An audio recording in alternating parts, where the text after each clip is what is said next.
नमस्कार दोस्तों, जय माता दी। ज्ञान की किताब 1 में आपका स्वागत है। तो आज हम देखेंगे तुलसी माता की पौराणिक कथा। एक बार शिव ने अपने तेज को समुद्र में फेंक दिया था। उसे एक महातेजस्वी बालक ने जन्म लिया। यह बालक आगे चलकर जालंधर के नाम से पराक्रमी दैत्य राजा बना। इसकी राजधानी का नाम जालंधर नगरी था। दैत्यराज कालनेमी की कन्या वृंदा का विवाह जालंधर से हुआ। जालंधर महाराक्षस था। अपनी सत्ता के मद में चूर उसने माता लक्ष्मी को पाने की कामना से युद्ध किया, परंतु समुद्र से ही उत्पन्न होने के कारण माता लक्ष्मी ने उसे अपने भाई के रूप में स्वीकार किया। वहां से पराजित होकर वह देवी पार्वती को पाने की लालसा से कैलाश पर्वत पर गया। भगवान देव आदिदेव शिव का ही रूप धारण कर माता पार्वती के समीप गया, परंतु मां ने अपने योग बल से उसे तुरंत पहचान लिया तथा वहां से अंतर्ध्यान हो गई। देवी पार्वती ने क्रुद्ध होकर सारा वृत्तांत भगवान विष्णु को सुनाया। जालंधर की पत्नी वृंदा अत्यंत पतिव्रता स्त्री थी। उसे के पतिव्रत धर्म की शक्ति से जालंधर न तो मारा जाता था और न ही पराजित होता था। इसीलिए जालंधर का नाश करने के लिए वृंदा के पतिव्रता धर्म को भंग करना बहुत आवश्यक था। इसी कारण भगवान विष्णु ऋषि का वेश धारण कर वन में जा पहुँचे, जहाँ वृंदा अकेली भ्रमण कर रही थी।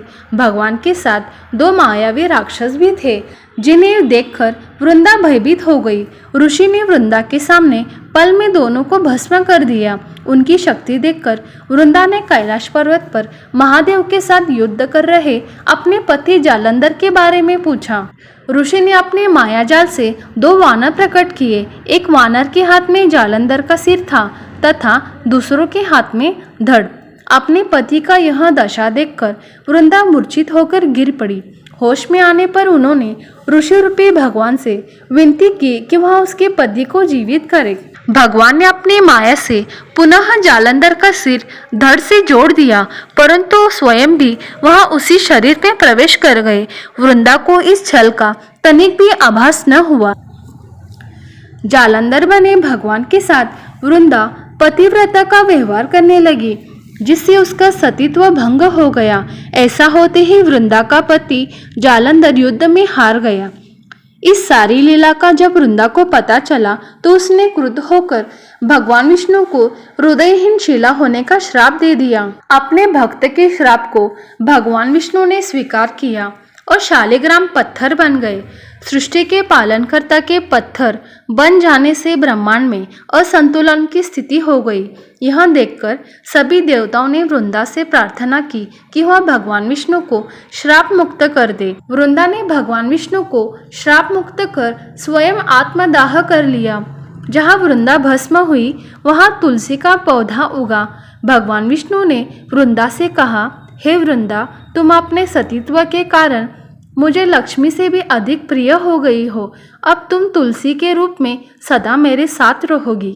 तब से हर साल कार्तिक महीने के देव उठावनी एकादशी का दिन तुलसी विवाह के रूप में मनाया जाता है। जो मनुष्य भी मेरे शालिग्राम रूप के साथ तुलसी का विवाह करेगा, उसे इस लोक और परलोक में विपुल यश प्राप्त होगा। उसी दैत्य जालंधर की यह भूमि जालंधर नाम से विख्यात है। सती वृंदा का मंदिर मोहल्ला कोट किशनचंद में स्थित है। कहते हैं कि इस स्थान पर एक प्राचीन गुफा भी थी जो सीधी हरिद्वार तक जाती थी। सच्चे मन से 40 दिन तक सती वृंदा देवी के मंदिर में पूजा करने से सभी मनोरथ पूर्ण होते हैं। जिस घर में तुलसी होती है वहाँ यम के दूत भी असमय नहीं जा सकते। मृत्यु के समय जिसके प्राण मंजरी रहित तुलसी और गंगा जल मुख से रखकर निकल जाते हैं, वहाँ पापों से मुक्त होकर वैकुंठ धाम को प्राप्त होता है। जो मनुष्य तुलसी व आंवलों की छाया में अपने पितरों का श्राद्ध करता है, उसके पितृ मोक्ष को प्राप्त हो जाते हैं। धन्यवाद।